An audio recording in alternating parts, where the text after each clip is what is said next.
Kevin Minnick from the Courier Post. He's an authority on this stuff, much more so than Cole and myself. So we'll get it straight from the source here and figure out what's going on in South Jersey, get some of his thoughts on next weekend. Good morning, Kevin. Thanks for joining us. Hey, good morning. How are you? Pretty good. Yourself? I'm a little tired out, but I'm okay. Yeah, man. Late Friday nights, that's the life of a high school sports reporter, right? Yeah, Friday nights, only a couple more left, but they tend to be a little bit longer than most other nights of the week. Yeah. Where were we at last night? Down in Hamilton. Real nice game down in Hamilton. Blue Devils are up 17-0 at halftime and looking pretty good. And, Timber Creek, I told someone that if Timber Creek got their act together and maybe scored on the first possession in the second half, we'd be in for a little bit more of a game, and that's exactly what happened. And Timber Creek comes back. They score 17 unanswered. Devin Leary does a real nice job of directing a touchdown drive with about 1 minute and 40-some seconds left in the game to force overtime, and then Hamilton wins it in overtime. Malachi Winters had a really, really nice game last night. He goes 197 yards on the ground and three really nice, big, strong runs around the right side, and he picks up 24 yards in the first play of overtime, and then sneaks in 2 plays later, and then Josh Bevan with a monster interception, as Timber Creek is driving on their possession of overtime to seal it. So Hamilton locked up the West Jersey National with that, and I would not be surprised if those two teams met again in South Jersey 4. Tell us about that 2-minute drive by Timber Creek. Pretty exciting stuff. You talking about the high school level, no timeouts, having to go 85 yards, somewhere around there. Had to have been pretty exciting to see that drive. Yeah, Devin Leary's done a really nice job of throwing the football and really coming to his own. He's only a sophomore, but had some weapons around him, and they take over. They held Hamilton down. They used all 3 times. They had all the timeouts left, so they were able to play very, very good defense. Hamilton couldn't really move the ball, and it was 1 minute and 49 left, and Leary got the ball and he marched them down the field. I think he was 1, 2, 3, 5. He was 6 of 8, 6 of 9, 7 of 9, somewhere in there passing. Every play was a pass play, and picked up 4 really nice, key, big, long plays, 16, 20, 19, and 26 yards to get them into Hamilton's into the red zone, and then one little short 1-yard touchdown pass to force the overtime. We're talking with Kevin Minnick here, the Courier Post, catching us up with all the high school football. Staying with that group, South Jersey Group 4, pretty exciting teams in here in the playoffs. You got Shawnee up there near the top. Bridgeton's won 6 in a row. Mainland won a game they had to win last night against Violent to sneak in there. And talk about those teams a little bit. And Mainland, especially for our audience down this way, they've been playing really well on defense. They've had a couple tough losses, one to Buna by a point or 2. And can they be a team that maybe gives somebody a pretty good challenge in the first round? Well, I think looking at the numbers, Group 4 pretty much is. I'm pretty certain that Group 4 is locked in, and Mainland, obviously needing a W to get in. Those final 4 spots are only separated by 9 power points. So, obviously last night a lot of things could happen, and they got the W that they needed. But it's looking like they're going to end up being a 5 seed, and they're going to get I think they're going to end up having to go to Timber Creek. Timber Creek right now probably looking at the 4 seed, and that's going to be a tough matchup for them to have to go to Timber Creek and win there. But anything can happen in the playoffs, and one thing, a team makes one one mistake or one interception or one fumble, and momentum can quickly change, and that's the thing about the playoffs. You have to get there. Once you get there, yep. Then at that point, I think anything can happen on a lot of occasions. You cannot throw. You just can't simply throw things out the window, because, like I said, one bad play here or there could be the difference. What about a squad like Cedar Creek? We've talked so much about them this year and all the star athletes they have on offense and as well as they've been playing on defense. What are they up against in South Jersey Group 2? Last year that was kind of the group of death. They were 6-2, didn't even make the playoffs. This year they're 7-1 and looking probably at a 1 seed or maybe a 2 seed. What are they up against in that playoff division? Yeah, right now, they are 1 point ahead of Haddonfield, and but the thing is, West Deptford plays this afternoon, so West Deptford's playing at Audubon, And I think if things continue the way they've been going, West Deptford wins that game, and they'll vault to the number 1 spot. I'm not quite sure. I'm not fully versed on all the residuals and things along those lines that Haddonfield may pick up today. So I think Timber Creek, they'll be no worse than a 3. Right now they're 1, but I think by later today they'll either be the 2 or the 3, and I'm thinking the 3 because Haddonfield will probably pick up a couple residual points with West Deptford. So, Cedar Creek's going to fall into that 2-3 area. That means they're going to have to play a Haddonfield to get out of their side of the bracket. So, basically, I think Haddonfield will probably be the biggest challenge on that side of the bracket for them. You don't want to overlook a team like a Cinnaminson or a Collingswood right now, 5 and a 6 seed right now. They're playing pretty decent football. So, Cedar Creek obviously last year was very disappointed that they didn't get in.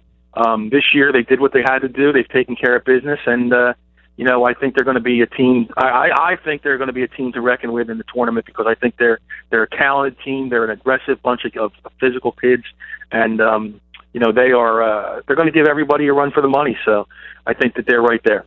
Are you surprised at the season they've had? I mean, they lost about 16, 17 seniors from last year. That was kind of a year they were looking towards to maybe win that section. And they came in this year with a lot of question marks, a lot of new linemen. Of course, you had Jesse Mills coming into his 3rd year as quarterback and Amir Mitchell, but we've really seen the emergence of Bo Melton. And have you seen that video? I think everybody's seen that video. and I caught it at first. I felt really sorry for the Middle Township kid who got dragged in, but I'm sure he's probably he's getting his props as well for all that. But I don't know if I'm. I think Cedar Creek. I thought that they were a team coming into the season had enough talent back to do a little something. 7-1. Maybe more of a 6-2 for me, but I think the big difference in them has been Bo Melton, and Amir Mitchell gets a lot of attention, a lot of ink, and rightfully so. But Amir, I think this year Amir's probably had a better opportunity to show his skills and really to excel on defense because he's drawing tremendous attention offensively, right. and that has obviously helped Bo open up the door. Now, that's not saying that Bo should be all thankful to Amir, but Bo is a good football player, and you got to see Bo Melton. He's got an offer from Old Dominion right now. I think by the time we roll around this year, Bo Melton will have made a decision at a big time school. Sure. Not that Old Dominion is not big time because that's a Division I football, and anywhere you can go to get your education paid for is a fabulous opportunity. But I think Bo Melton is going to really develop into a player that you may be able to see, look at an SEC or look at a Big Ten school, an ACC school, and really excel. He does it all for them, and he plays defense and does it on defense too. So if he stays, as long as he stays healthy and continues to progress, I think Bo Melton is obviously a player you really have to keep your eye on in South Jersey as one of the elite, and I think he's the difference for Cedar Creek this year. Talking with Kevin Minnick here of the Courier Post, does some great work covering high school football throughout the fall. Kevin, talk a little bit about the non-publics in terms of the Cape Atlantic League teams. A lot of interest down here in teams like St. Joe and St. Augustine. Where do those two teams kind of stack up in these playoffs? I know St. Augustine is in a really tough bracket with teams like Don Bosco, Bergen Catholic, St. Joe Montvale, St. Peter's Prep. I mean, that's quite a gauntlet to have to go through in the playoffs, but they probably will have a home game. Yeah, they're going to get a home game. That's for certain.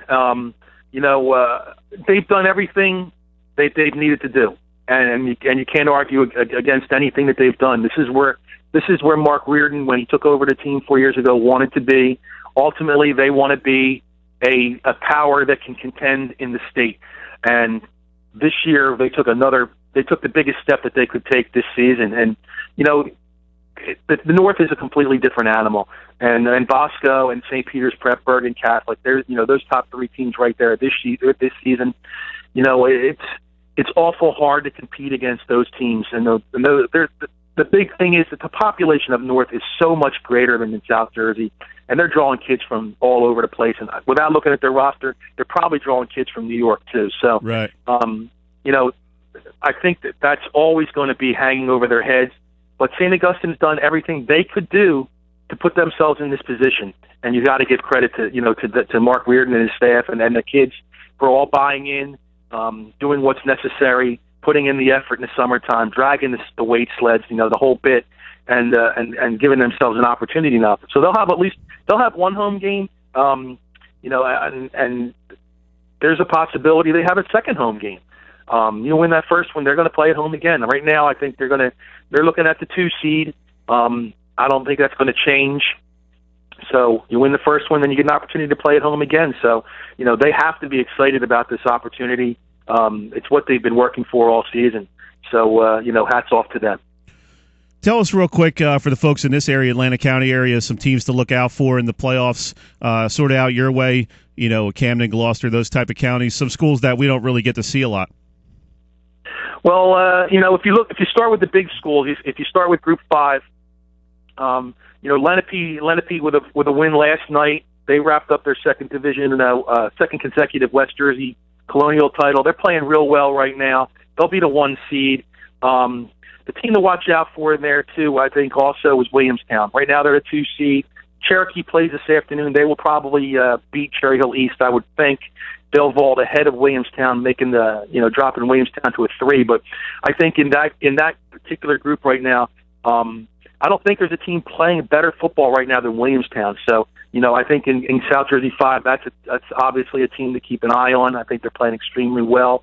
Throw Toms River North into that too. I'm not too familiar with them, but it's 7-1 and probably looking at the 4 seed. They're a team also. I'm sure that people will want to keep their eye on. If you move to South 4, obviously Hamilton has been clearly the best team in that group this season. I think a team to watch out for, might be Bridgeton. I think Bridgeton, 6-3 now, and winning 6 straight and really playing some good football. That this is probably not the time to catch Bridgeton. They're flying around and they're hot. Some nice things. So there, you got them, and then you cannot discredit Shawnee, 2-time defending champion. They're they struggled early. They struggled early and had some games where they had a couple losses and other games where you looked at the score and you kind of figured how could it be so close. But Shawnee's going to be the 2 seed. So like I said, with Shawnee, you cannot never throw them out of the equation. And Mainland will be in there as well, and Central Regional. So a couple teams to watch as well. But South Jersey 3. Delsey's going to be the 1 seed, 3-time defending champion. They'll go for a 4th title, and I think right now between them and Camden, you have to consider those 2 teams probably the top 2 teams right now. A team like a Woodrow Wilson probably be a 6th seed, has played really good football lately, and another team that has tremendous athletes and are very aggressive. And you look at some of these bottom seeds in any group, and there's some teams that are playing really well right now, and that's what every coach wants. They want their team going into the playoffs, playing at their best. And Woodrow Wilson's a team in South Jersey Group 3 that could surprise a few people, maybe win a first. I think they may be able to have a chance to really be a contender. It looks like they'll probably end up playing Camden, which would be a tough matchup for them. But I think they'll be an aggressive team that'll come out and play very competitively. And then I guess the other group, we already touched on 2 a little bit. The other group will be in South of 1, and Salem right now is going to be the 1 seed. There's no real small schools down the Cape area, but right now I think Salem is. You could possibly see a rematch of last year's final with Salem and Paulsboro. Paulsboro comes in as the defending champion. Carlton Aiken, senior quarterback, has done a real nice job for them leading the team. Deron Holloway, sophomore running back, among South Jersey leaders in touchdowns. And, Glenn Howard, you can never, ever throw Glenn Howard's teams out of the equation. So I think you're going to look at a Paulsboro-Salem potential final in Group 1 if the seeds hold true. Good stuff, Kevin. Appreciate you hopping on board. Always a pleasure to have you break down all this high school football for us. Enjoy the rest of your weekend. Thanks for coming on board. Oh, no problem. Thanks a lot. Appreciate it. That was Kevin Minnick from the Courier Post.